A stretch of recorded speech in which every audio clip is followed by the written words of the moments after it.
So I'm not going to give a long introduction for all of our photographers. But let me just say that we start with Kevin Osborn. This course is based on, and comes out of this group CODA, which stands for the Community of Digital Artists. And it's a group of photographers, really quite professional level photographers that's been meeting for how long? When did you start? Over 20 years now. Okay, and Kevin has really very much been the leader of this group. Also along with Mark Overgaard, who talked to us. There's Mark sitting back there.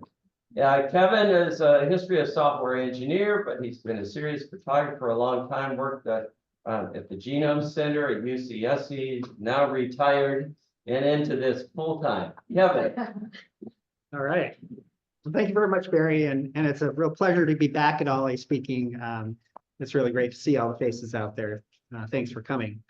And, thanks for asking CODA to participate in this lecture series. We're very excited about it. So with that, we'll get into it here. So my talk is on what makes a good picture, and I don't want to make that just sort of a universal statement. This is how you make a good picture, and this is the only way. No, I'm not going to do that. This is really about my view of what makes a satisfactory picture to me.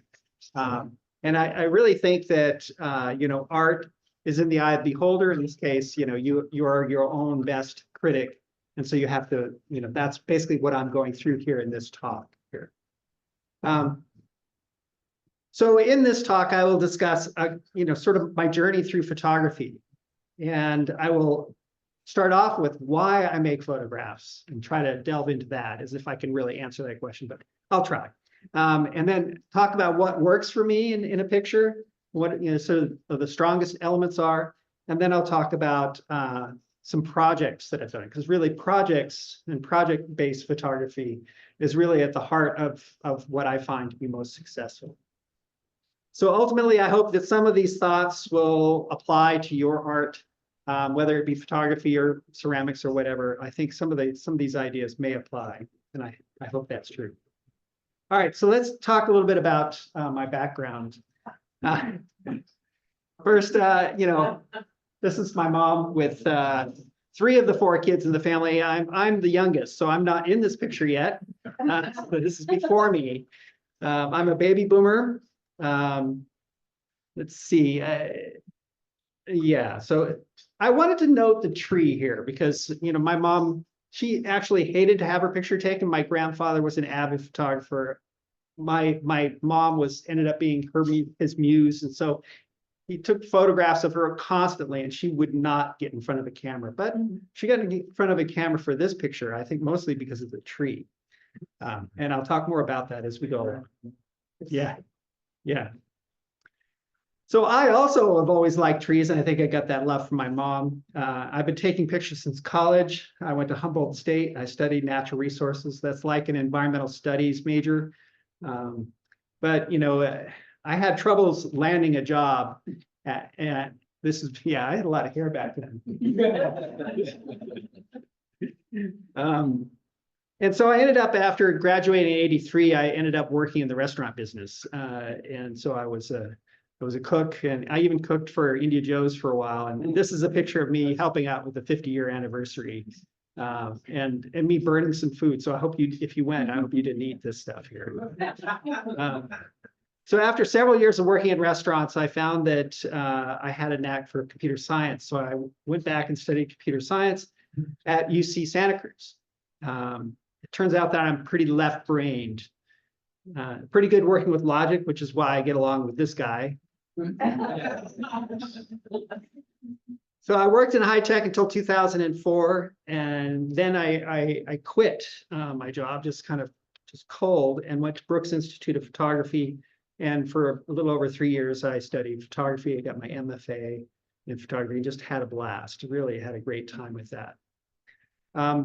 So that's just a sketch of my background. I don't want to spend too much time on that. I want to spend more time on photos. So let's talk about why do I make photos? When considering what makes a good photograph, I think we need to visit our intentions. What draws us to make a photograph in the first place? For me, it's 3 things: the pursuit of beauty, discovery and education, kind of group those two together, and personal discovery through projects, which we'll look at the end. So first, the pursuit of beauty, and this is kind of a broad category. It's, the picturesque, if you will. And looking back into my archives, I pulled a couple of old slides. Well, these are scans from slides from early 2000 in this case. Yosemite has always been my muse for beauty, and I have an avid interest in history. So I like to look at old pictures of scenes and then go and try to, and sort of reproduce that same sort of picture. Yeah, question? Do you mind moving to the right a little bit? Because you're in front a little bit. Yeah. Yeah. It's a little heavy. Put it right at the camera. Yeah. I don't want to pull the projector over either. There we go. Yeah.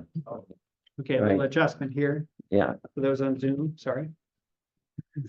Okay, is that good? All right, yeah, thanks for letting me know.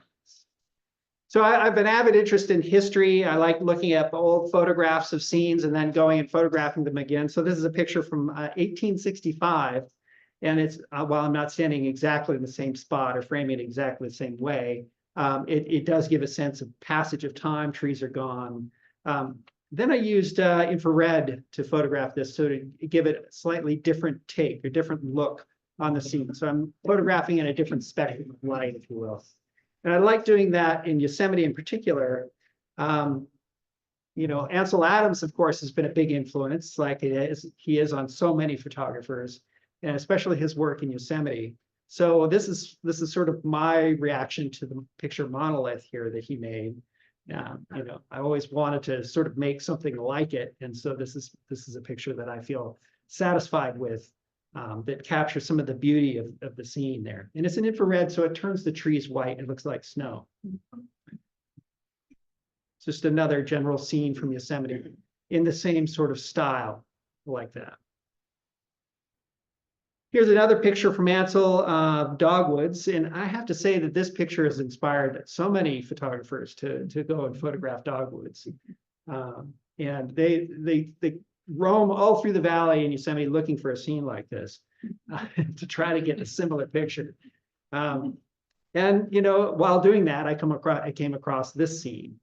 So, dogwoods are so delicate and so beautiful that I could spend 15 minutes just talking about dogwoods and the different ways you can make beautiful pictures of them in the valley.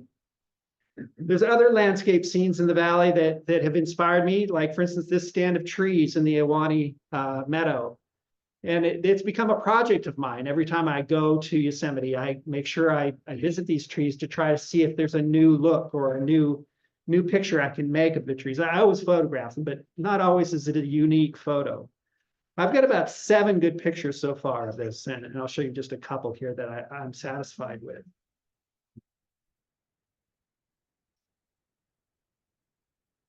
So when I travel, I'm always got an eye out for the picturesque, if you will. This is some exotic locations oftentimes. This is in Greenland. Talk about remote, boy, very remote place, but just glorious and very beautiful. And you come across scenes that are picturesque, I just have to photograph them. Galapagos too, this is Kicker Rock, and if you've been to the Galapagos, you probably visited this spot. But when I went to school at Humboldt, my first major was actually in wildlife biology. Fascinated by wildlife, and while I didn't end up getting a degree in wildlife biology, I always had a fondness for wildlife, and so a trip to Kenya or 2 trips now to Kenya really inspired me along those lines, and trying to capture the majesty and glory of the wild animals there. Really quite spectacular. Where were you then, Kevin, when you took this picture? I was lying on the ground in front of this elephant. Yeah. Yeah, this is an elephant named Craig. He's a gentle giant, and the guides know him quite well. Is a elephant that is not easy to disturb or or get angry. And so you lie on the ground. You can lie on the ground right in front of your Jeep, and he'll come right by you. And it's kind of a hard stopping experience, I have to say. Yeah. But he is very nice to pose like that and lift his trunk so I could see Mount Kilimanjaro, right? So it's very, very cooperative elephant. Yeah. He's still alive. I still see pictures posted of him. He's quite the tusker. Kevin, are these digital or film? Pretty much all digital that I'm showing you here, except for a couple at the beginning, which were scans. And there'll probably be a few other scans of slides sprinkled in here and there. But you know, you don't have to travel all the way to Kenya to find beauty. We're very lucky to live here on the Central Coast. In and around Central Coast, Santa Cruz County and Monterey Bay, there's plenty of beauty right here. And this is at 4 Mile Beach, an area that I like to go to. It's quite inspirational. And I often find beautiful pictures just waiting there to be captured. So that's just a quick recap of beauty, and it's my motivator. Another motivator for me is discovery. If you saw my talk at the larger OLLI meeting, you saw me wander through a bunch of different projects on high tech or high speed photography. Yeah, question? How do you define beauty in your eyes? Definition, either emotionally or internally or whatever. Yeah, it's a difficult question, because really beauty is something that connects with you intuitively, and it's something I respond to, and I'll talk a little bit about that in sort of an analysis of making a beautiful picture that I have later on in the presentation, which I'll go through, sort of how I respond to a scene. But I was going to go through a long list of things about composition and about how your eye perceives the world and how it understands shapes and things. I was going to put all kinds of techie stuff in this talk, and I decided that rather I would show you a bunch of pictures and you would get more of a gestalt impression of what how I photograph. Yeah. At the beginning, you have the slide is that how I make photograph rather than take a photograph. That's right. Yeah. We use rather aggressive language oftentimes when we talk about photography. We take pictures, we shoot pictures. It's a conscious choice to try to steer away from that, to say that I'm really making a photograph. The camera captures. Well, it's really I'm driving the camera to try to create something, and so I'm thinking in that sort of set of words to try to reframe, if you will, pardon the pun, of the process of making a photograph. Yeah, good question. Thank you. So beauty is actually a pretty common motivator for most photographers. You're always out to capture a beautiful picture, and it's a worthy one, really. But another motivator for me is discovery. The camera can reveal what we cannot perceive with the naked eye, like this balloon popping, for instance, or these crystals. These are crystals of Tylenol, if you will, something we might have ingested even today, perhaps. And I find it's just amazing to delve into this sort of stuff, and you discover what the world is like, through a different lens. Again, another pun. It's hard to avoid. I like high-speed photography, which is really the type of photography that stops action, and you can discover really surprising effects of surface tension in water. These abstractions trigger something in our brains. When we look at something like this, our brain wants to make sense of it. So as you look at the picture on the left, what do you see? What do you see? Statue. A statue, right? And a sculpture, right? And the one on the right, anybody see any identify any shapes in there? A couple holding a baby. That's exactly what I see. Right. Yeah. So, this is just a splash, right? But yet our brain makes sense of it. And I'm fascinated by that process of how the brain works with abstraction. Or like this splash here. This splash, how can it express joy so easily? I mean, to me, it's just so joyful, this particular splash. And as someone just mentioned, you know, splashes can be very sculptural. Water can be very sculptural. So when you take them out of their context, you don't have a water line here anymore. I've removed that, and now it looks like sculpture. So this is a sense of discovery for me. And I like to tell people all about it. Believe me. If you know me very long, then you know that I will force information on you, because I like to educate also. The process of discovery not only educates me, but it allows me to sort of share that information with others. So here's a quick example from my soap film project. You know, this is a series of pictures of iridescence, and I made a short video, which I'm going to show you, and I'm going to interrupt at about the 2-minute mark. It's going to be rather abrupt because we don't have time for the whole video here. But, and I hope none of you took mushrooms before this, because you didn't need to take them, because I'm going to provide the psychedelia for you right here.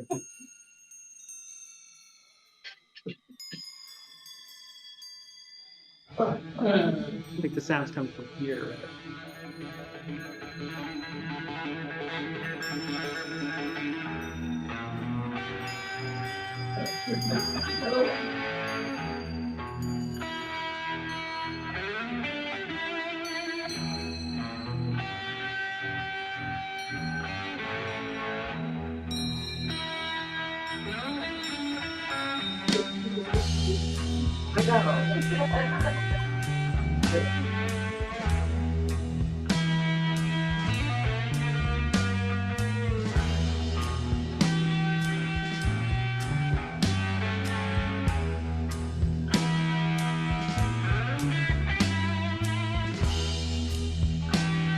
The sun don't shine, the moon don't move, the time's too much weekly. This is my setup.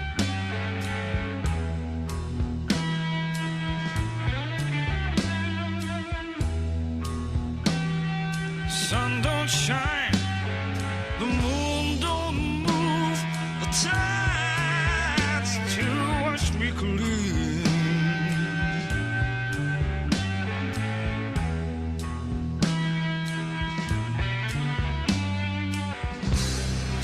Why so unforgiving, and why so cold? Been a long time crossing bridge of sight. So, yeah, I told you it was going to be a little abrupt there. So you know, when I made this video, I could very easily have just, you know, gone completely into the psychedelia and just stayed there and not cut in and showed the setup and you know, how I dip the soap film onto the wand and all that and talk about the physics. But that's no fun to me. You know, to me, it's about sharing that knowledge or sharing that, you know, how does this work? And that's the part that drives a lot of my photography, is not only making these photos, but also trying to explain what's going on to other people. Okay, so what works for me in a photo?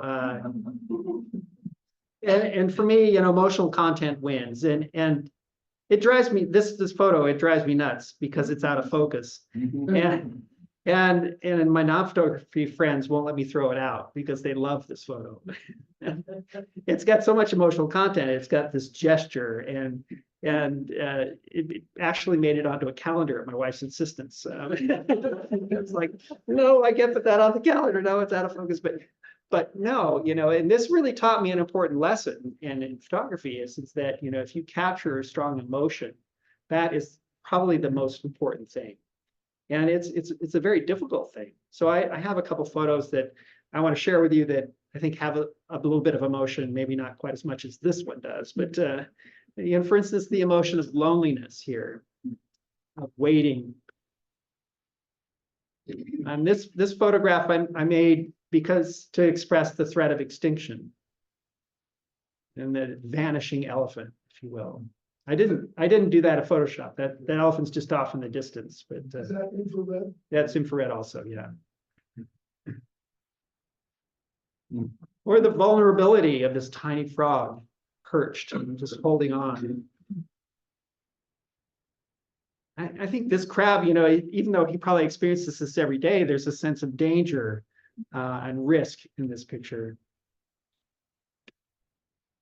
You can invoke a mood, pensive mood, perhaps. Where's that?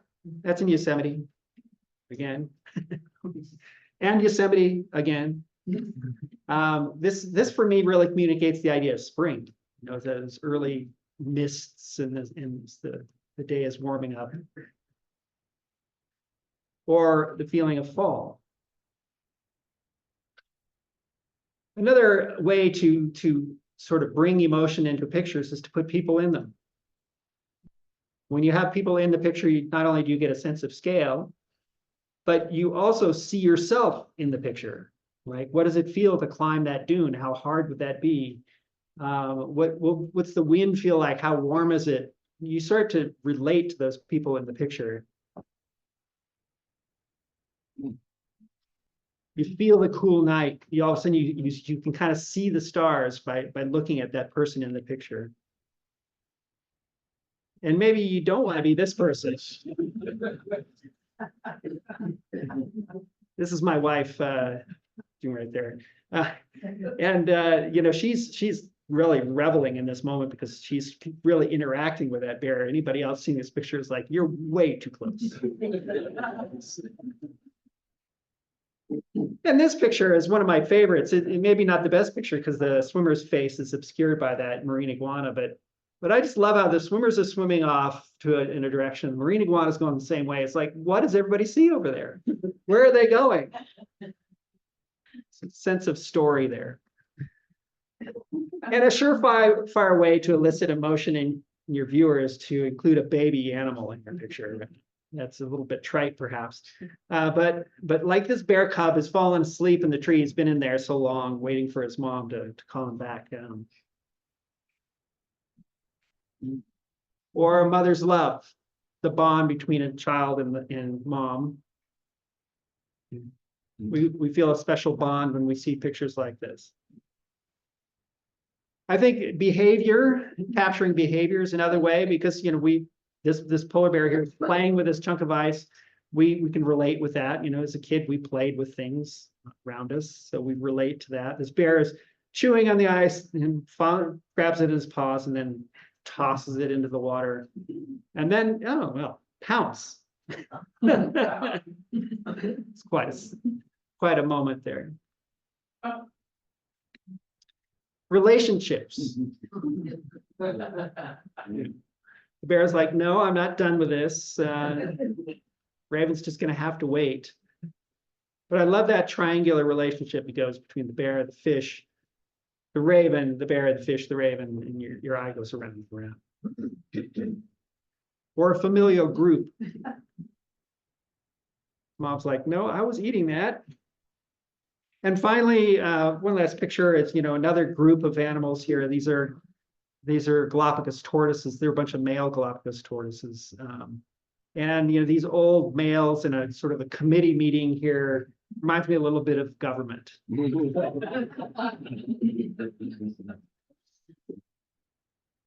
Okay, so let's talk a little bit about how to make a photo. And this relates back to the question I had earlier, sort of capturing or experiencing beauty and then trying to put it into a picture.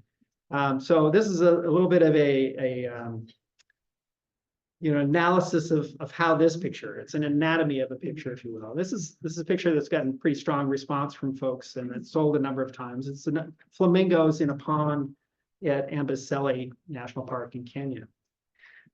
So I want to talk a little bit about how I made this picture and the process I went through to create this. So we were there for 3 days. We knew we were going to go see the flamingos every morning for 3 days in a row. And luckily the weather was pretty consistent. This is pretty unusual. You get multiple chances to make a good photo. Most of the time when you're traveling, you get one shot at it and the moment's gone. But I thought, well, what can I do? The first day I'm there, I'm just trying to experience this broad landscape. I say, well, I'll make a panorama. That'll capture everything. I won't miss anything. But it does capture a sense of the space and it's a good establishing shot. But those flamingos, you know, in the early morning light are so pink and beautiful. You know, I want to try to capture that color. And then as the sun comes up, you know, the light changes. It goes from this pink color to a warmer color and then to almost a white. And so the next day, I'm already thinking about the next day when I come up. I said, well, I want to really work that pink color more because the pink color is really what I'm moved by the most. It's the most, it makes the biggest emotional connection with me. I couldn't really put it into words, but I definitely felt the strongest about it. But, you know, while you're there, you might as well make the most of it, right? You want to photograph the flamingos. Maybe there's some action shots you can do. Occasionally, they all took off and flew in front of Mount Kilimanjaro, so that's worth photographing. I thought, well, I want to capture the energy of the flight, the burst of the energy. So let's zoom way in there and let's get in there. It's just explosion of birds. This is kind of too messy for me. I don't think it really works. So the next morning, in the pink light, I start making multiple exposures. This is a technique where in camera, you can actually layer photos one over the top of another. And this is often my go-to way to sort of break from the literal world and try to express something more emotional in my photos. And I start using intentional camera movement to try to blur things to, you know, again, break that literal world. So this is a small amount of movement. It looks a little accidental to me, so I don't think it quite works. Well, this is a lot of movement. I think it's a little too much. Let's put a little bit of movement with a still picture layered on top. I don't really understand this picture. It's not that good. You know, these are a bunch of failures, and this is what you go through. You try not to stick to the classic way of seeing things. You break from these bonds and you try all these different combinations, and maybe something will work. Maybe it'll trigger something inside of you that leads to other ideas, that you wouldn't get those ideas unless you were there on the spot trying these things. What about using these distinctive shapes of these flamingos and maybe layering them on top of another, one on top of another, multiple exposures? Is there something there? Yeah, I don't like that. I saw some other people make some decent pictures this way, but I was never successful. So let's go back to the beginning. So maybe there's another way to use the mountain and construct and layer a scene using the mountain to bring the mountain closer to the flamingos, or the flamingos put them on the mountain. And you know, this is kind of interesting. It's a little bizarre though. Those are very large flamingos. Or maybe we can do, you know, this multiple exposures, snowing, blurry flamingos snowing on top of, I don't know, it doesn't work. So this is kind of a little illustration of a 3-picture shot here to try to bring the mountain closer to the flamingos. So it takes these pictures and puts them together. And you end up with this image there. Yeah, so it kind of works, you know, it kind of brings the mountain down lower. I don't like that dark spot on the upper left-hand side of the Kilimanjaro, which is caused by the blending of some of the other pictures. Well, it's a thought, right? It's a process. What about if you throw everything out of focus and just make it all blurry? And I think this is maybe too much blur. I don't think it works. This one here is, I like this one. I like those splotches of pink and the stripe of green. I think it's kind of a successful picture. I don't like those dots that lead off in the upper left though, and they kind of distract me. So here's another one of the blurry flamingos. So these are like orbs. And if you layer them on top with a picture that's in focus, I think you come up with a picture that I think actually works. I like this one. And so then finally, I think it was actually on the second day I was able to make this picture, but you know, I didn't stop here. The third day I was still trying different things because you never know where it's going to lead. And so this one with really 2 pictures, one on top of the other, slightly different views. So you didn't have the mountains repeating in the background, and then you come out with this picture. And so that was kind of my process for creating this picture. And it's a lot of exploring, a lot of experimentation, a lot of failures. You just keep going, keep trying. All right, so project-based photography. I have a couple projects to share with you. I'm going to go through and first one is one I found in my catalog. And I call it Designs of Nature. And it's a lot of beauty shots in here. But I found that as I looked through my catalog, and if you have a bunch of pictures on your computer, you should just explore them and see what kind of patterns are there. What things do you like to photograph? Sometimes just is revealed in your catalog. And you'll see projects. In fact, going through my catalog, I identified almost 20 different projects that I could focus on. Of course, I've got almost 200,000 pictures, a little over 200,000 pictures in my catalog. But one of the things I almost always do is when I go some places, I try to fill the frame with the subject and fill it with textures and patterns and designs.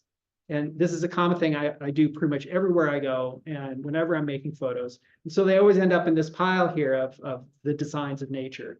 And oftentimes these designs are repeated in different scale and different subject matter. And I like juxtaposing them and sort of layering them on top of each other to get that sense of relationship between these very disparate items.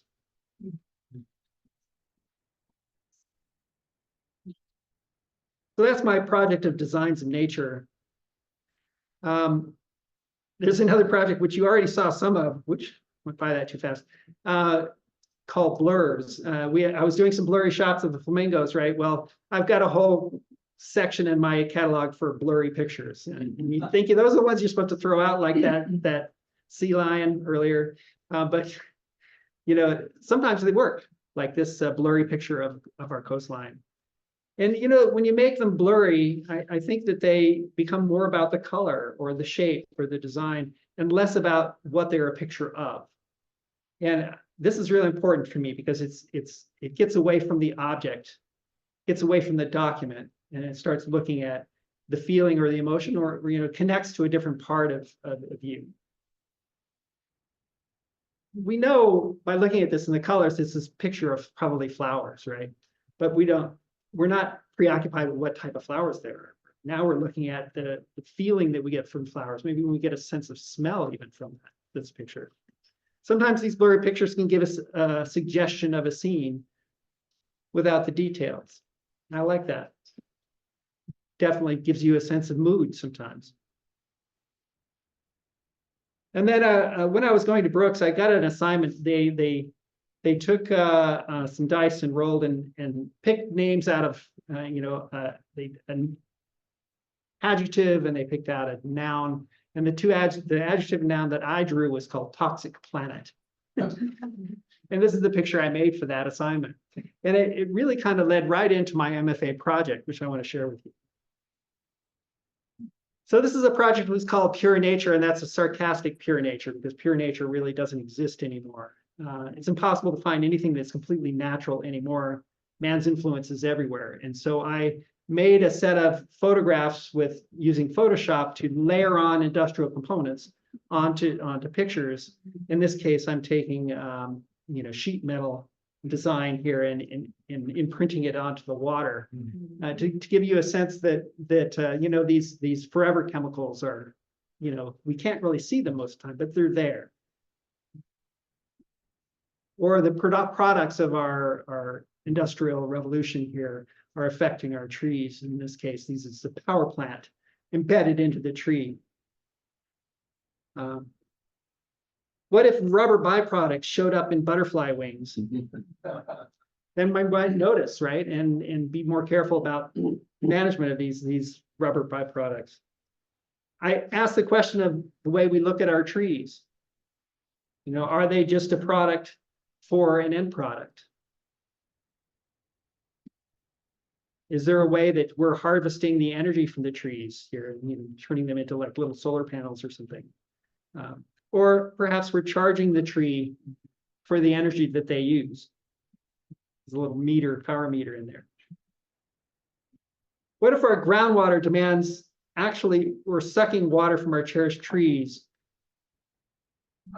We might decide to be more conservative. In this case, I've photoshopped in little pipes here attached to the tree.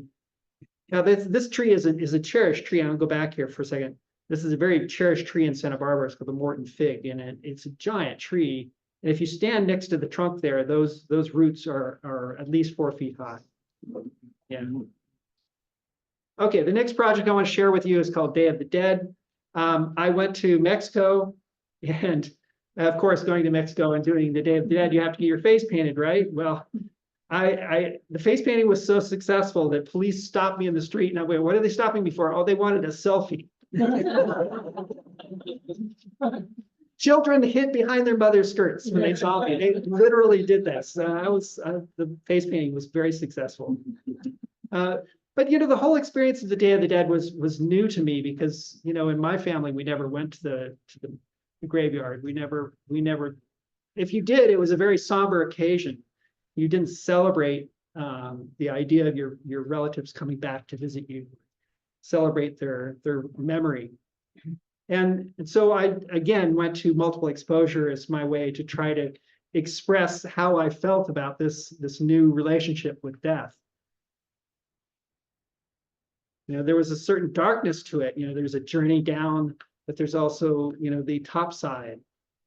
And I hadn't really ever gone through this before. So for me, this was quite moving.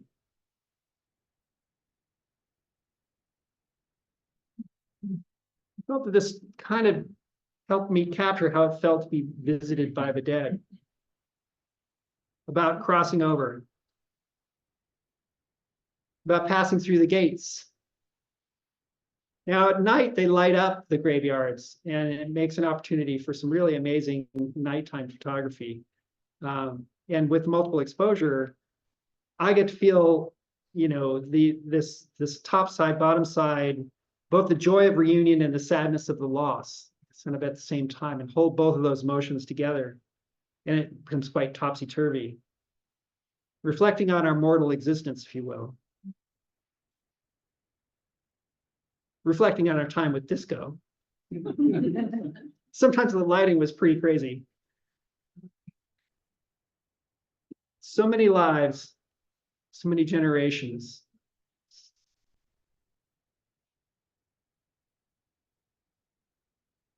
And then looking at yourself projected into that scene. In this case, I was upset that my shadow was cast into the scene. And I thought, no, it's important that I'm part of this scene, and both coming and going, if you will.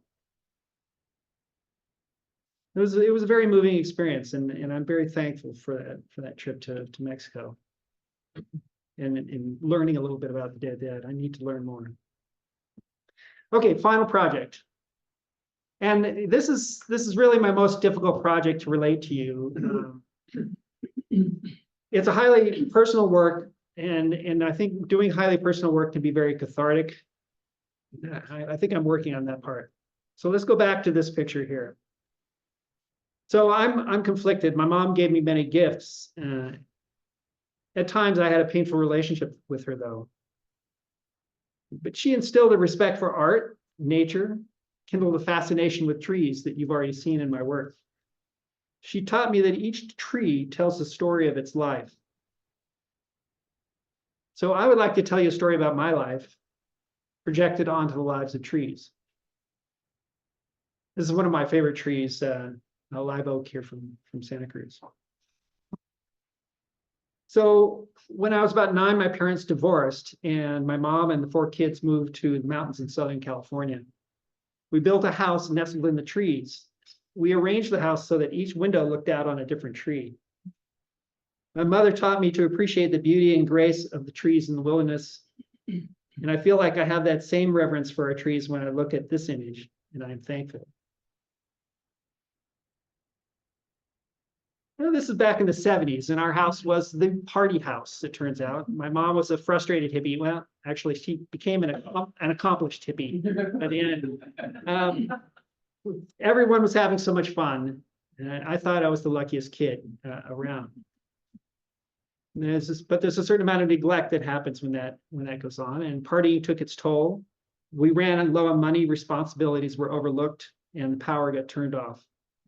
And then the pipes froze. So we didn't have any water, and we slept in the living room around the fireplace. So no light, no heat, no water. We woke up to find my mom crying one morning, and she couldn't cope. It's hard to understand that as an 11-year-old. Later, I realized this is when she was becoming an alcoholic. It was very unsettling and confusing to see my mother lose control. So this picture represents the turmoil I felt. Children of alcoholics often have to deny their feelings of sadness, fear, and anger in order to survive. And since unresolved feelings will always surface eventually, they often manifest during adulthood. So I just want to stress that part about repressing emotions. I think for a big part of my life, I repressed my emotions, and emotions were bad. Share them. So this picture here is how I feel when I reflect on my mother's alcoholism. I feel stripped bare. So my parents reunited when I was in 9th grade, and we moved to the beach from the mountains. Redondo Beach was not good for my mom, though. Her alcoholism got a lot worse. She was on the wagon, off the wagon, in rehab, out of rehab. And, I was the supportive child, so I became the codependent sidekick, if you will. I made dinner every night, did the shopping, became parentified, is the term that they use. One night I took her dinner in bed, as I often did, and then I went over to my friend's house, as I often used as an escape. I got a phone call about an hour later saying, "That's it, I'm done. I'm committing suicide. You don't love me. Click." And so, it was obviously a cry for help. Now with perspective, I understand a lot more. But at the time, as a 16-year-old, I took in a lot of guilt and self-blame.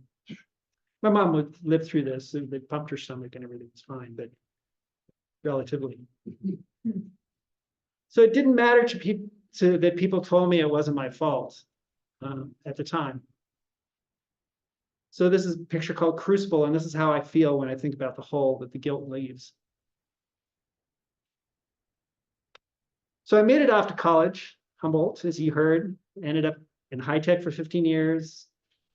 I got burned out, and that's why I left to feed my soul with photography. I needed to give more focus to art. I went to photography school, and when I got there, I quickly realized that best art connected personal experiences to emotions through work. Remember that thing about repressed emotions? It's like, how am I ever going to make a good picture? Because I don't, can't relate. So I decided to get counseling.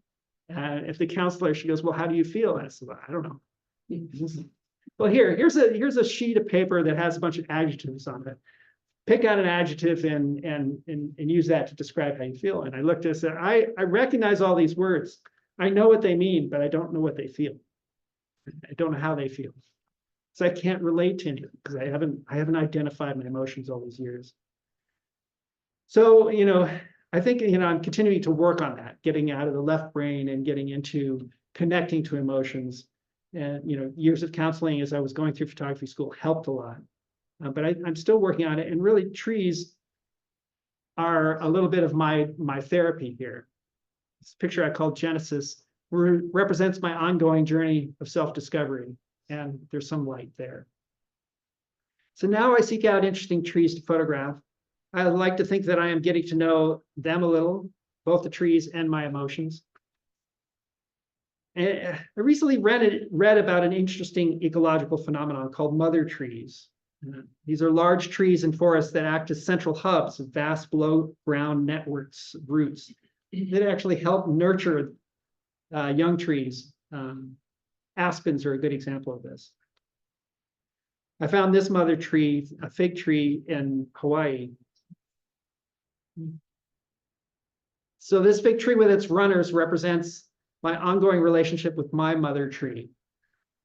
She's teaching me to observe and respect my history through trees.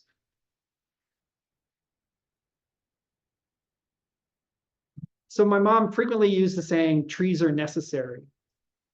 She even had a bumper sticker that said that, and I agree. All right, thank you very much.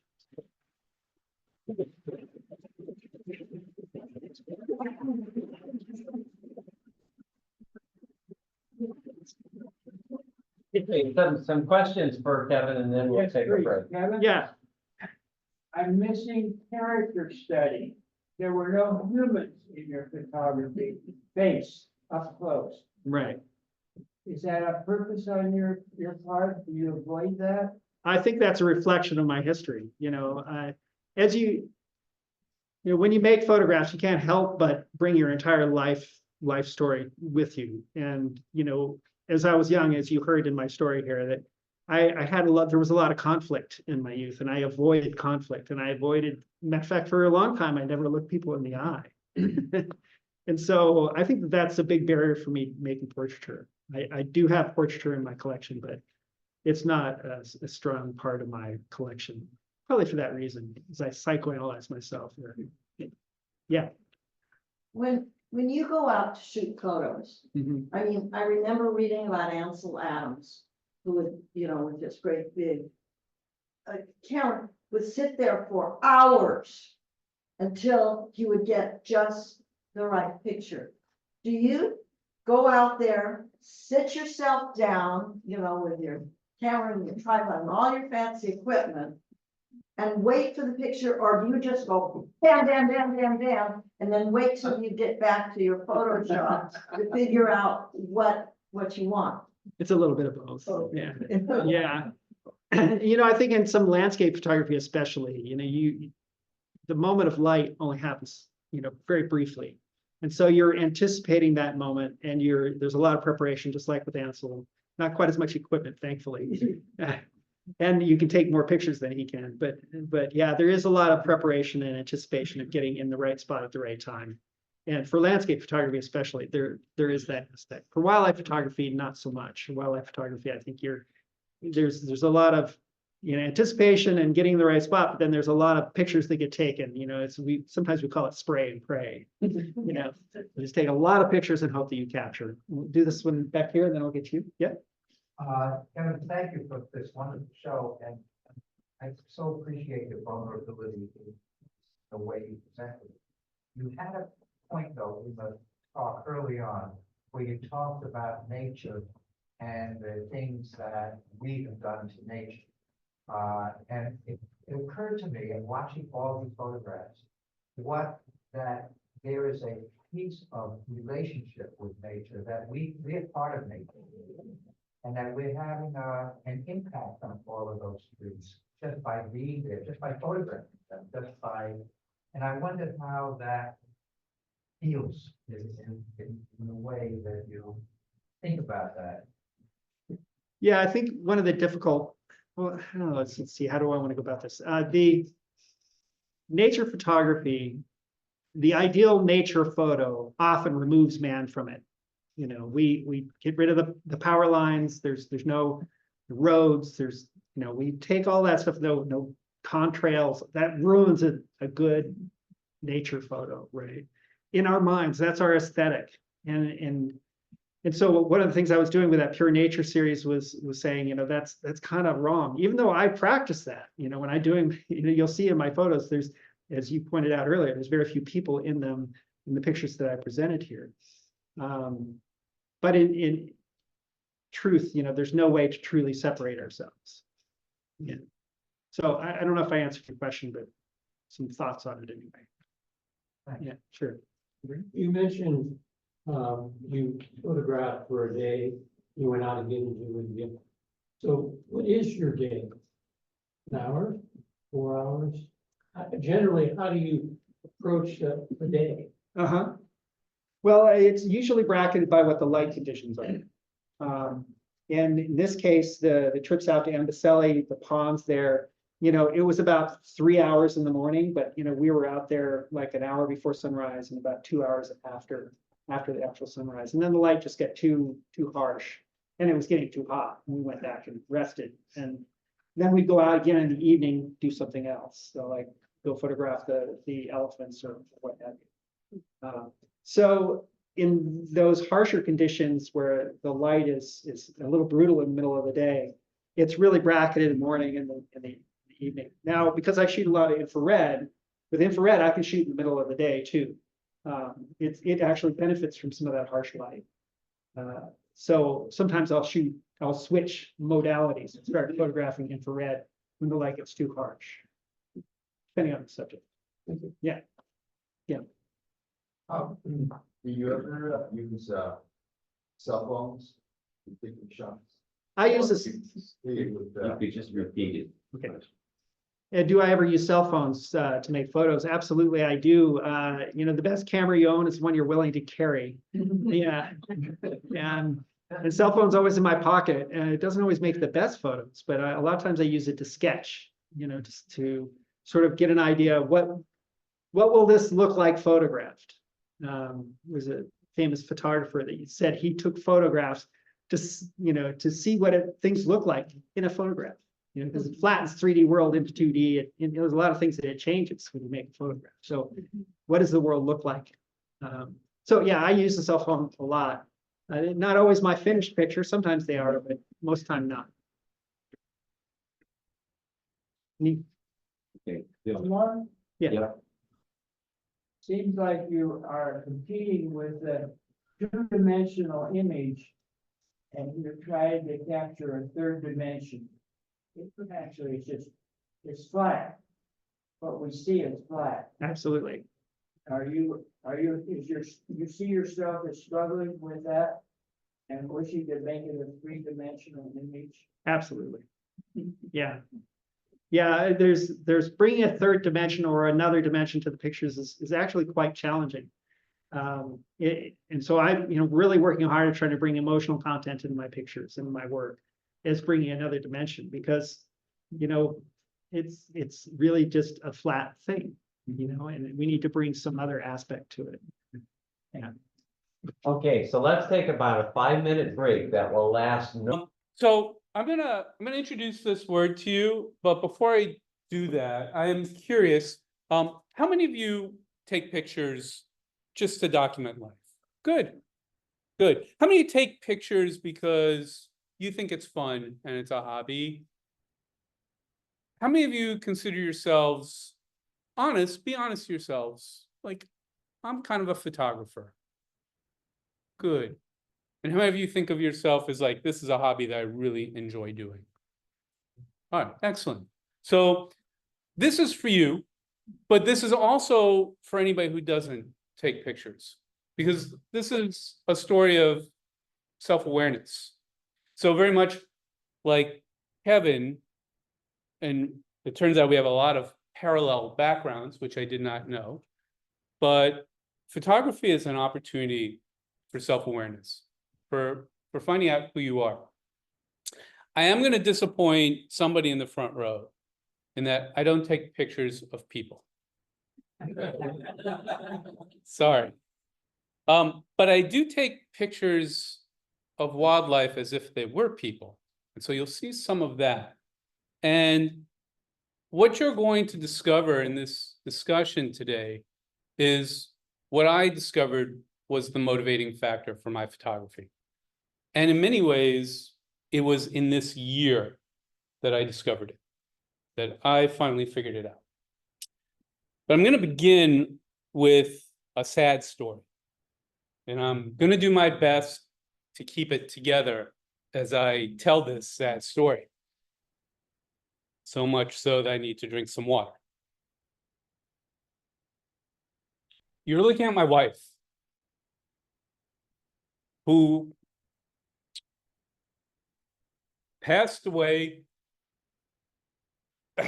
18 months ago. She was 56 when she died. I am turning 60 this year. So I was 58 when she passed away. And I took care of her because she died of a neurodegenerative disease that came out of nowhere. She was a cardiac nurse. We were college sweethearts. We met in UC Irvine. And she wanted to move to Minnesota. I wanted to be a researcher. I was a field biologist, but I wanted to be with her more than I wanted to do field ecology. So I went with her, and we eloped in the Rockies, and we had an amazing life together. And much of what you will see is the work that we did together. There are pockets in which you'll see work from my last 18 months. But the photographer I am today is a product of the life that I lived with her. These pictures were taken in Costa Rica. It was one of our muses, one of the places that we visited many, many times. So it's hard for me not to talk about photography and what motivates me as a photographer without talking about my life with her, because they were inseparable. So I'm going to begin with just a little bit about myself and my background, because I'm new here. I'm new in Santa Cruz. I grew up in New York City. I moved to 29 Palms when I was 12. Yes. It explains an awful lot about my own psychology. So Manhattan, 29 Palms, worlds apart. Arcadia at age 14, not Acadia. Arcadia next to Pasadena. UC Irvine, which is where I discovered biology. And I was a field biologist for a number of years, a grunt, as they call it, somebody that extended their college degree so they could spend more time taking field ecological excursions on the professor's dole. That's how you get to Alaska for nothing. I'm an evolutionary biologist, done a master's degree in ecology, evolution, and behavior with monarch butterflies at the University of Minnesota. I, even as a high school biology teacher, considered myself a researcher. While I did not publish work, I worked with students to do student research. I took them to Costa Rica to study ant biology, in particular leafcutter ant biology and interactions. I would hold research symposiums for children. So when I say children, ages 16 to 18, based on the work they did. I taught biology for 31 years and loved every minute of it, and was a teacher trainer for young teachers.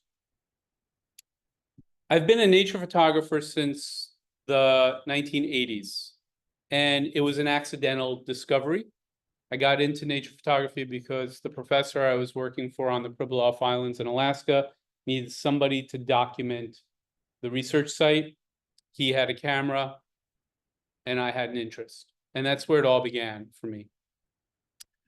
I've been an author in that I publish articles for photo magazines and journals. This is just a small sampling of articles that I've written. The most recent of which that was published is called The Therapeutic Power of Nature Photography, where I discuss how I was going through the transition of losing my wife and how photography basically grounded me. And so this topic of photography has been a core part of my existence. I used it as a teacher as one of the ways that I could get kids to listen to me, because it provided me with stories. And I'm a storyteller. And so much of what I'm going to share with you are stories. I've got a lot of photos to share. I'm not going to talk a lot about anything technical, but I'm totally open for any discussion or question you have about the process, or where the pictures came from, or how I made them. What I want to talk about today really is a thread that I discovered that is pulling my work together. And please, if you have any questions at any time, let me know. I'm happy to stop and answer. So I'm going to introduce this word biophilia and define it for you in a moment. Before I do that, now you may have already figured it out if you're into roots, but have any of you ever seen this term or heard it before? Okay. So it's derived from from a hypothesis developed by a very, very well-regarded environmentalist, ecologist, and evolutionary biologist, E.O. Wilson, who passed away about 2 years ago. And I like to think that I'm part of the E.O. Wilson lineage twice removed. My first cooperating professor at UC Irvine studied under E.O. Wilson, so I figure that somehow I get some cred of being a disciple. And my second PI was a Harvard grad who an insect biologist who recounted many stories of her courses with him. So somehow I feel as if I am connected. So I'm going to do a mix of kind of extemporaneous chats and some prepared remarks. And I'm going to begin with this. There's a point in life where one begins to search for meaning, dare I say, a common thread that stitches all the pieces together. For some, this theme is clear and easy to see. For others, it can be a bit more cryptic. I've always known that science, photography, and environmental advocacy were ways that I tried to make sense of my own humanity. For decades, I've made images of nature. I've told stories about life in the classroom filled with students. I've written magazine articles, I've blogged, and I've done gallery shows. Each one of these activities, elements, have been a snippet of a greater whole. Much like a single puzzle piece from a pile of 1,000, every entry and contribution to my life's diary of experiences was an essential component to the sum I see today. However, when each entry is viewed on its own, they are nothing more than something trivial. As I reflect on my years as a student and teacher, 2 pieces of literature have left an indelible impression on me. One is an existential novel presented as a Socratic dialogue. That one's called Ishmael. I don't know if any of you have read Ishmael. I highly recommend it. And the other is an essay about humans and nature. Both define my worldview, but only one spoke to the artist in me. That one is biophilia. I read biophilia for the first time in the 1980s as a part of a course and have read it many times since.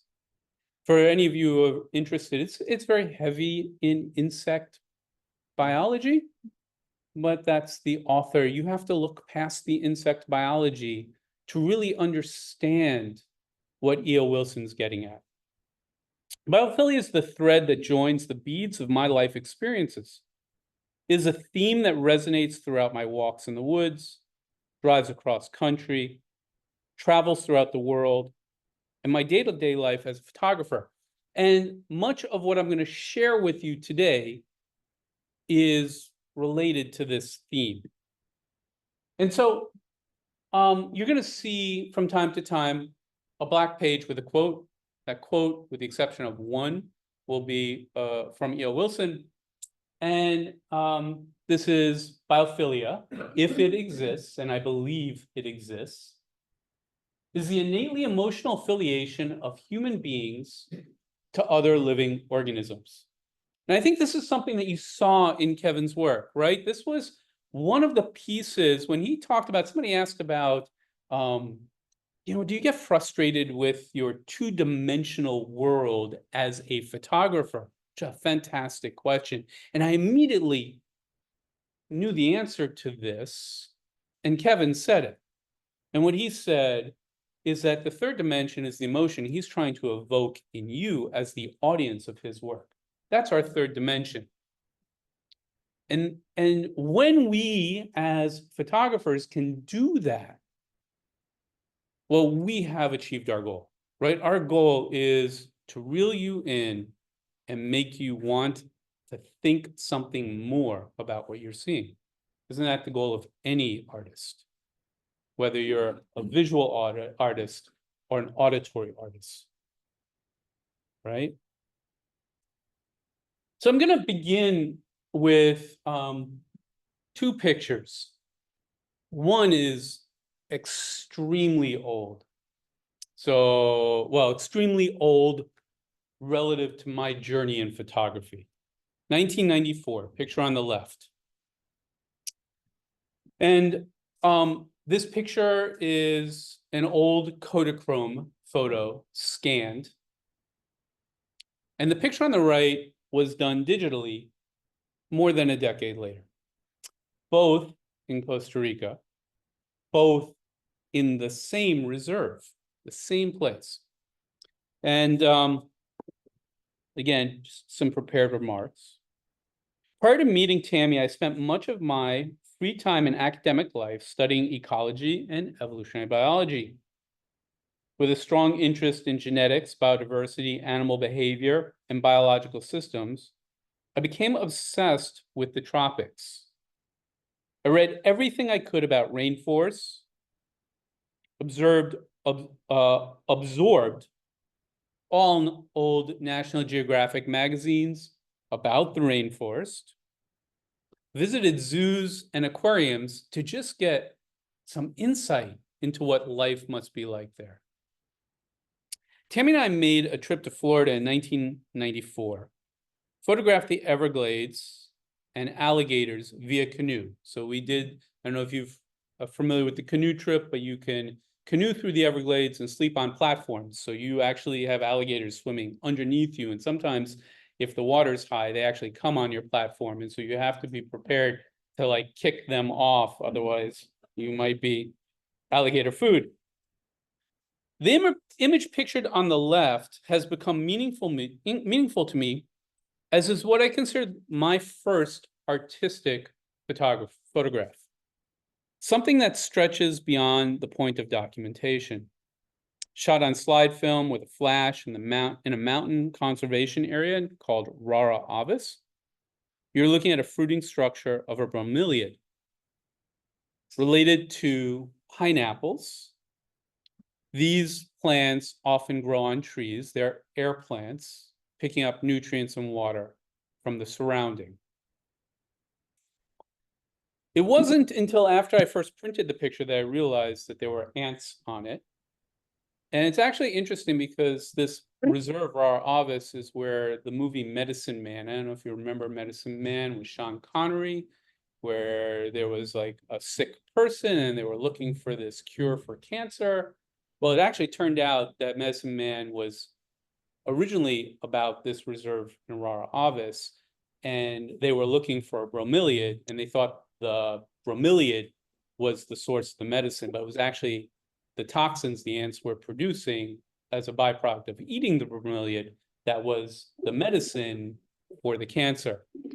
And of course, seeing that E.O. Wilson was an ant biologist, I thought, wow, this is just the perfect picture in which to introduce this concept of biophilia.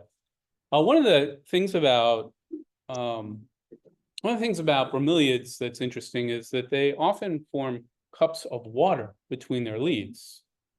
And those cups of water kind of end from a slide. So if you can imagine, the bromeliad is these pineapple leaves, and there's like the leaves serve as a slide that empty out into the cups of water. Well, frogs, like red-eyed tree frogs and poison dart frogs, will often lay their gelatinous eggs on the tips of those bromeliad leaves, so that the eggs, when they develop into tadpoles and become somewhat heavy, will slide into the cups of water and develop inside of the pool of water at the base of a bromeliad plant. Thus the juxtaposition of these two images. And you are looking at a red-eyed tree frog on a lobster claw heliconia, which is a tropical plant. So quoting from E.O. Wilson, it seemed to me that something extraordinary in the forest was very close to where I stood. And moving to the surface of discovery, I willed animals to materialize, and they came erratically into view. And so I begin my presentation with a place that's near and dear to my heart, and that is Costa Rica and the rainforest, because it's what inspires me and inspired me as a biologist and as a photographer. I've been to Costa Rica about 11 times, spending anywhere from 7 days to 3 weeks at a time.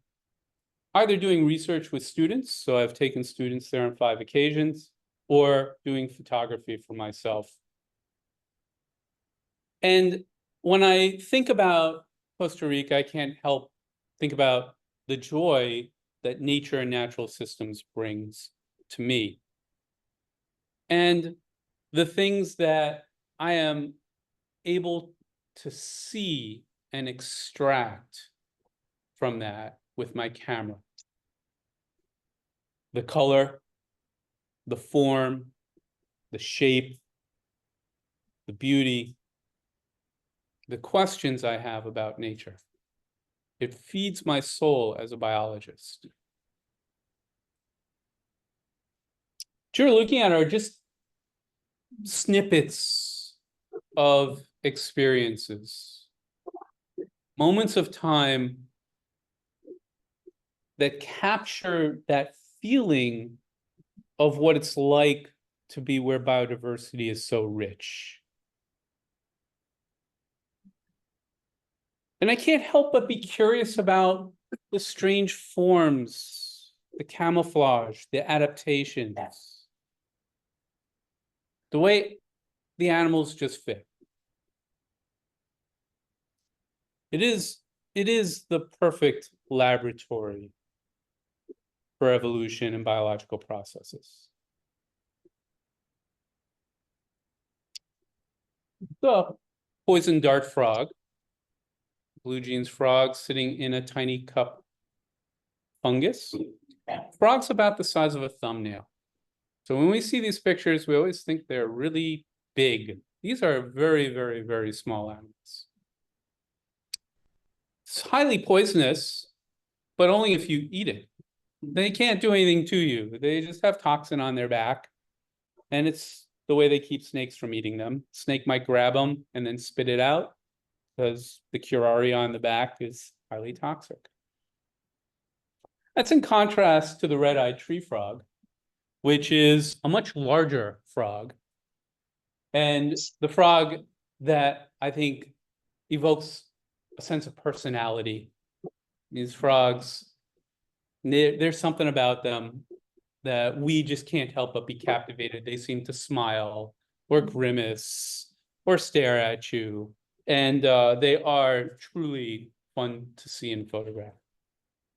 So Costa Rica served as like this place that Tammy and I went to over and over and over again. But in 2007, I was 42 and Tammy had just turned 40. And she turned to me and she asked a question. And the question was, are we ever going to do this? Now, this had been an unspoken something that we talked about every year. And this was go to Africa. By 2008, Tammy and I had been to Costa Rica 5 times, Puerto Rico, Alaska, Maine, the Grand Tetons, Olympic National Park, the Everglades, Badlands, Voyageurs National Parks, Europe. However, we had not done the big trip. The one that we talked about when we were dating in 1988. In fact, it was the dream of this trip that caused us to bond. We often talked about Africa. And I finally decided that it didn't matter how much debt we were going to go into, we were just going to make it happen. And so I ended up doing back-to-back African safaris, one in 2008 and one in 2010. And this photo is from Ngorongoro crater in Tanzania. And I'm actually in the process of reworking my work from Africa. And the first time I went through and did a processing of it, it was highly realistic. It was an emphasis on realism. And this second time through, as I have been thinking about this project Biophilia, I started to think about what it was that drew me to Africa. There was a book by Ernest Hemingway that he wrote about Africa. It was about actually hunting rhinos, which is the horrible part of the book, but the rest of it is a very rich read. And that was the mental image that I had of Africa when I went. And as I start to reprocess my work, that was the mental image that I want to bring to me with it. That the naturalist journey has only begun, and for all intents and purposes will go on forever. The exploration, if pressed, will engage more of the things close to the human heart. And when you think about the role of Africa in humanity, we know that this is the cradle of us, right? It is the cradle of us. And if you've ever been, you can't help but feel that sense of awe that this is where it all began for us. And so I'm sharing with you my work, some small pieces of work from Africa, as I imagine Hemingway might have seen it through his eyes.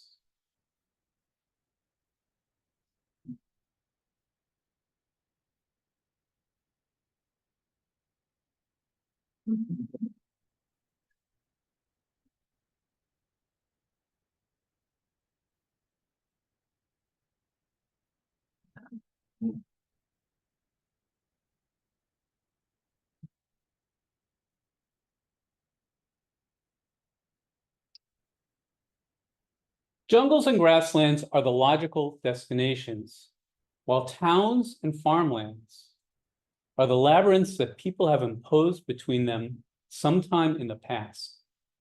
I cherish the green enclaves that were accidentally left behind.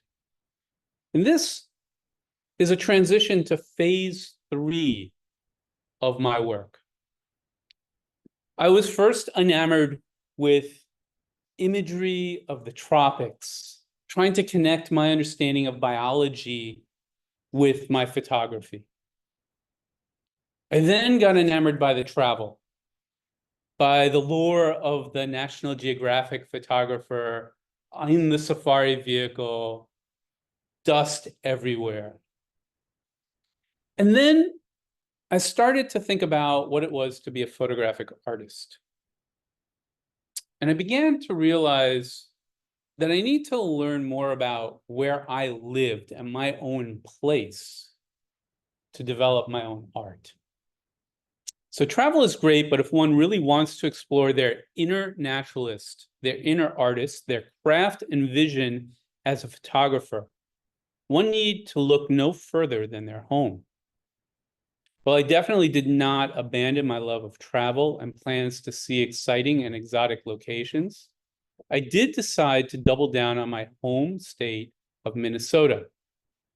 After moving to a sleepy little river town on the border between Wisconsin and Minnesota, I found myself surrounded by the solitude of nature, dramatic weather, and more wildlife than I had expected.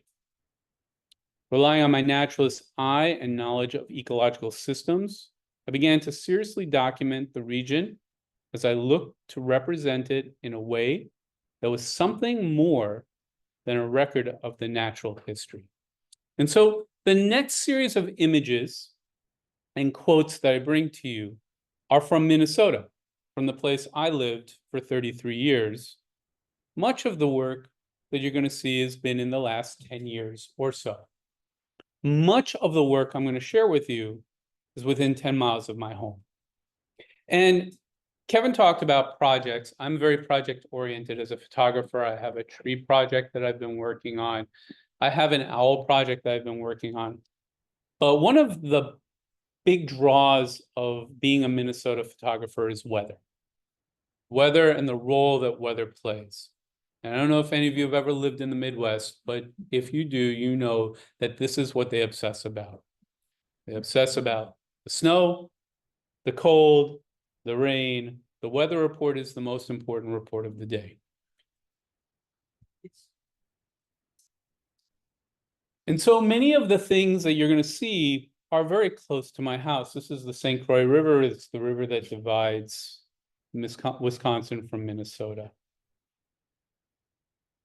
This is a tree that I passed every day on my commute to work, and I have thousands of photos of this tree in different light. I have even a photo of the tree the day before it was blown down by a tornado. And then the tree after it was blown down. And just about a quarter mile from that tree is this tree, which I photographed in winter and fall. And if you were to look on the other side of the road, you'd see this tree. And depending on the time of day, you're seeing through the forest as the sun begins to rise. I like to canoe, and I take a lot of pictures from a canoe, and this was about a mile down the road where I'd put my canoe in the water. The town I lived in, you can barely see up here, the village of Stillwater. It's the oldest city in Minnesota, was the original capital. I narrowed the world down to the span of a few meters. Here, E.O. Wilson is talking about looking in the dirt. But I consider this a metaphor for the world in which I lived, the commute of 20 miles from my house to Forest Lake where I taught. Again, I tried to compose the mental set, call it the naturalist trance, the hunter's trance, by which biologists locate more elusive organisms. I imagine that this place and all its treasures were mine alone and might be so forever in memory if the bulldozer were to ever come.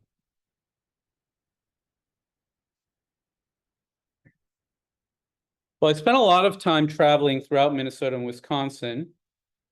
Most of my photography was relegated to places where I could shoot with efficiency. Time is both a commodity and a limiting factor in a working person's life. As such, I generally had 3 hours on a Saturday and/or Sunday to make some magic happen.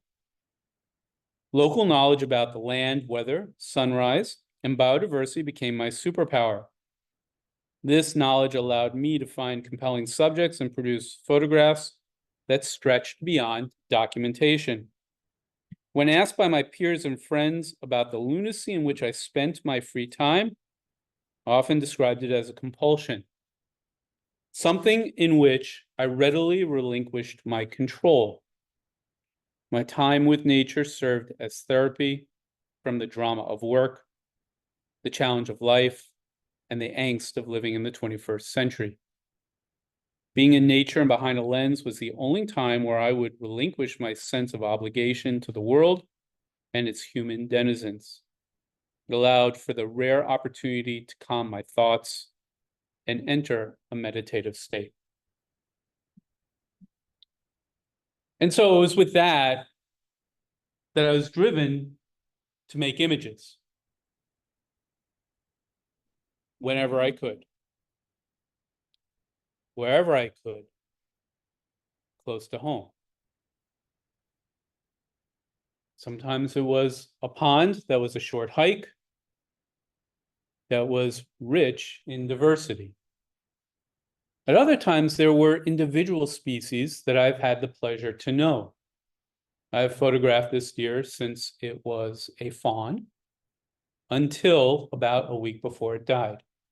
This is a piebald white-tailed deer. Piebald deers are genetic combinations of albino deer and normal patterned deer.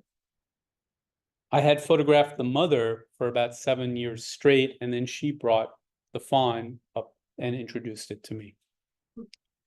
And you will see another picture of this one when it was a fawn. The living world is the natural domain of the most restless and paradoxical part of the human spirit. Our sense of wonder grows exponentially. The greater the knowledge, deeper the mystery, and the more we seek knowledge, to create new mystery.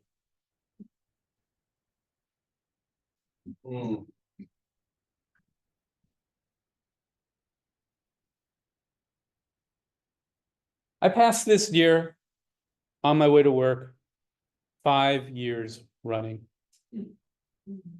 She knew me, I knew her. She never came close to me, but she never ran away from me.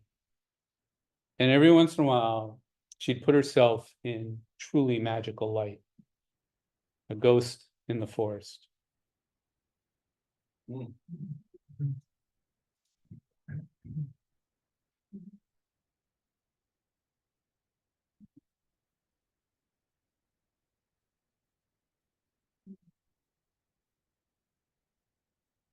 Every species is a magic well.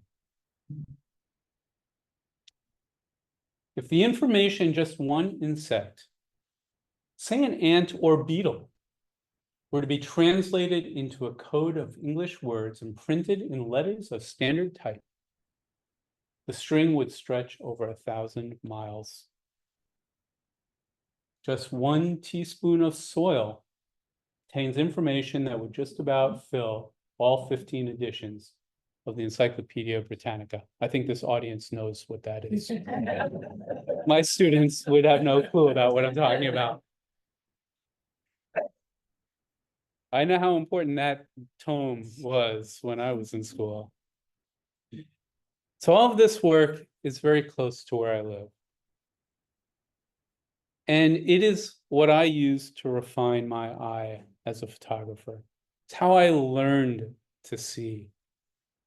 Whether they were big things or small things, I relied on my home to teach me something about seeing the world, about patterns, about light, about behavior, about nature, about weather, about communication, relationships, mystery, beauty,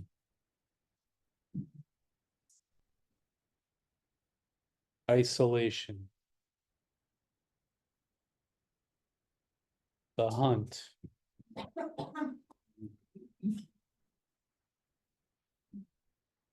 and simplicity. So I have a little bit of time.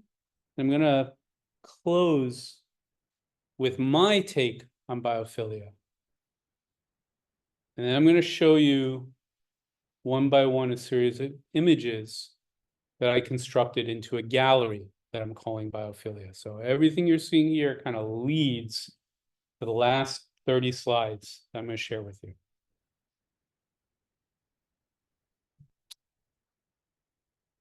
As I reflect on a life lived, I sensed that there was a common thread. So this was my discovery that occurred somewhere around May or June of this year. I loved parks and zoos as a child in New York City. I wandered the desert as a Navy brat in 29 Palms, spending hours in search of lizards and birds. And I spent the better part of my college years doing research in Alaska, at sea with the Scripps Institute, and backpacking with a camera throughout mountains and forests. As an adult, I continued viewing the world through the eyes of a researcher and sought to inspire the next generation with stories of nature, the beauty of cellular biology, and the endless potential in the genetic code. At some point in 2024, I rediscovered an old book called Biophilia and suddenly realized that here was the thread that stitched my musings, my art, and my essence into one cohesive thing. It was this thread that I decided to assemble into a body of work, call it a gallery, that I titled Biophilia. In the end, it is through this body of work that I hope to stimulate your unavoidable biophilic instinct.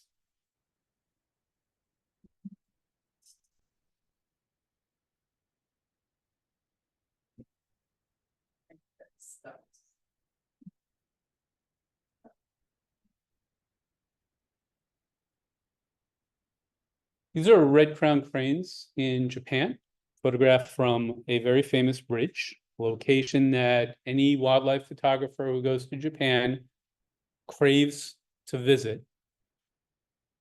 And I'm taking a side to talk about this because I'm going to show you a second photo from this, taken exactly 24 hours later. Okay, exactly 24 hours later.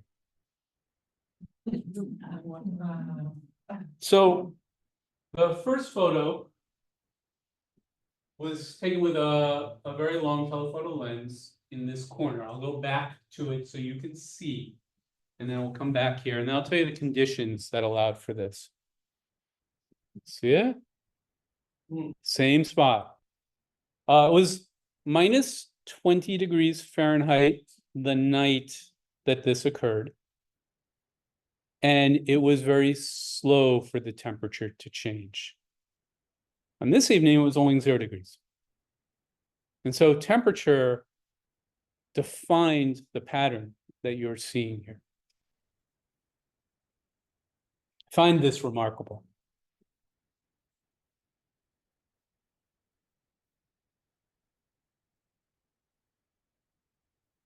This is the same owl before in the same snowstorm.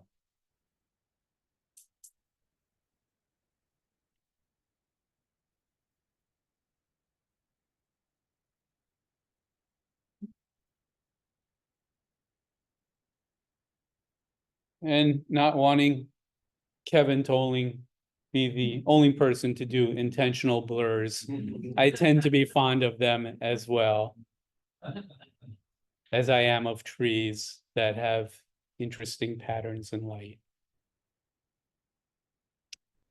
Back to the red crown cranes. This is the cranes. The red crown crane is a symbol of love and fidelity. They pair for life. They separate after they have babies and then find each other again. The picture on the right is a digital creation. There were 2 cranes that were calling in this magic cold, but the crane on the right was positioned in a way where you saw its rear end and barely its head. And I decided to play and wonder what it would look like if I took the crane on the left and flipped it on the right. And if you actually look carefully at where the steam comes together at the top, you actually might see the face of a jaguar or a bear or something like that up there.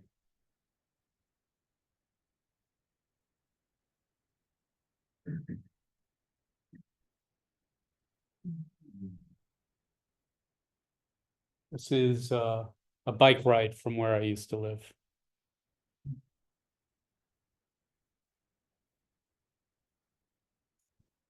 I'm quite fond of bears. I've written a book about bears, in particular black bears. I find them to be the dog of the animal world. They are so very expressive. I've spent a lot of time photographing black bears in Minnesota.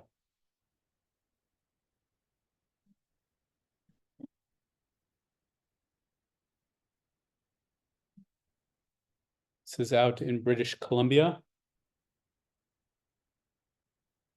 And for those of you who swim or surf in the ocean, this might be a familiar scene for you.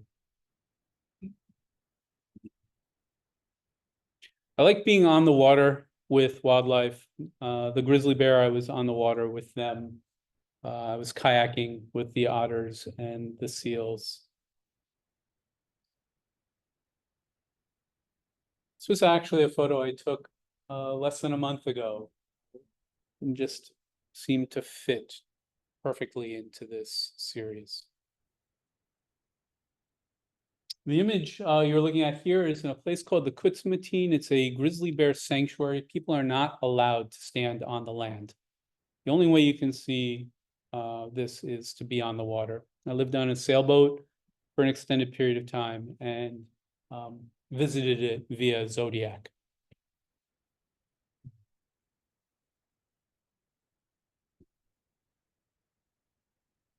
We're enamored with predators. This is a local one, bobcat from Point Reyes. And there's always something about owls that seem to captivate us. Kevin has the picture that he seems to sell a lot of. The picture on the left has been my #1 seller and continues to be. There's a screech owl that I found in Texas. Someone asked about Ansel Adams and sitting and waiting. It took 4 hours to find this owl. I was given a tip on its location. And I spent 4 hours searching about 200 yards because I knew about where it was. And when I found it, its eyes were closed. And then it opened its eyes for the briefest of moment and closed them again. And I just happened to have been in the right place at the right time.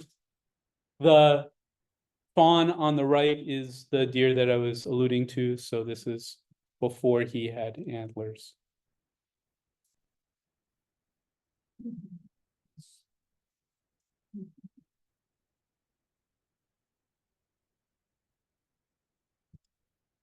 So I'm going to leave you with this thought. This is E.O. Wilson again. And if this much is true, it seems possible that the naturalist's vision is only a specialized product of a biophilic instinct shared by all. That it can be elaborated to benefit more and more people. Humanity is exalted not because we are so far above other living creatures, but because knowing them well elevates the very concept of life. Biophilia, this is where it started. If it exists, and I believe it exists, is the innately emotional affiliation of human beings with other living organisms. And this is me. If you were interested in my work and who I am, you feel free to reach out. So, thank you.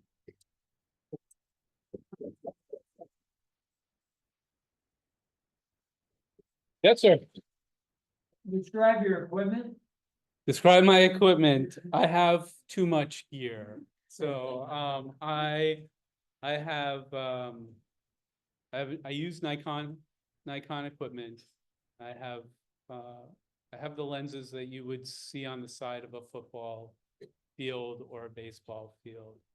And I also have little stuff too, things that I like to play with, lenses that are maybe less sharp and less pretty simply because they're going to render things differently. And lots of tripods. Other questions? Questions for Ruth?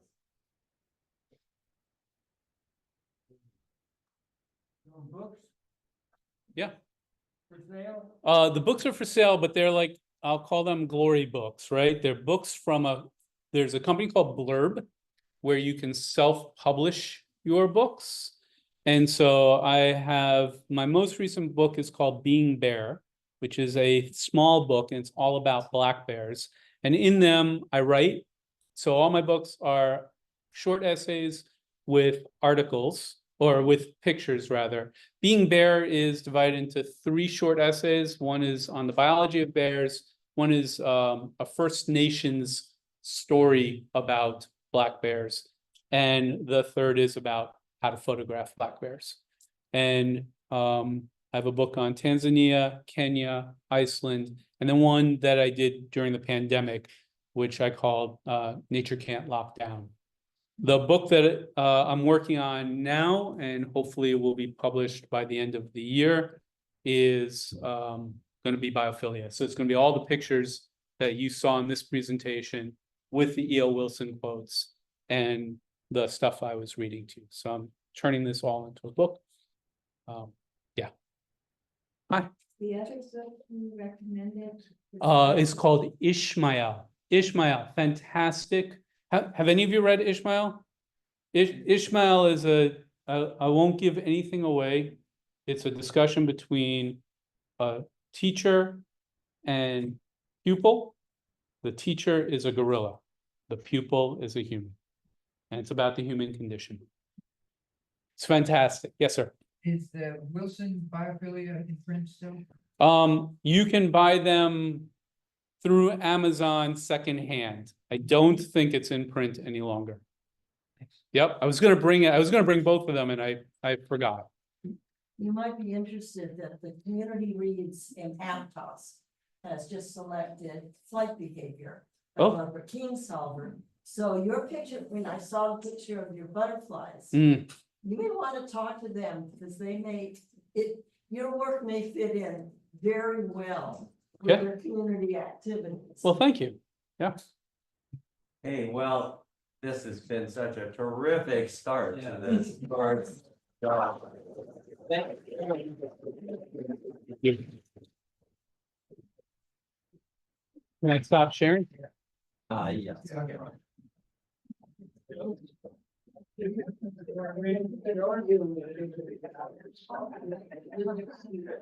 Oh, I don't even know how to stop this.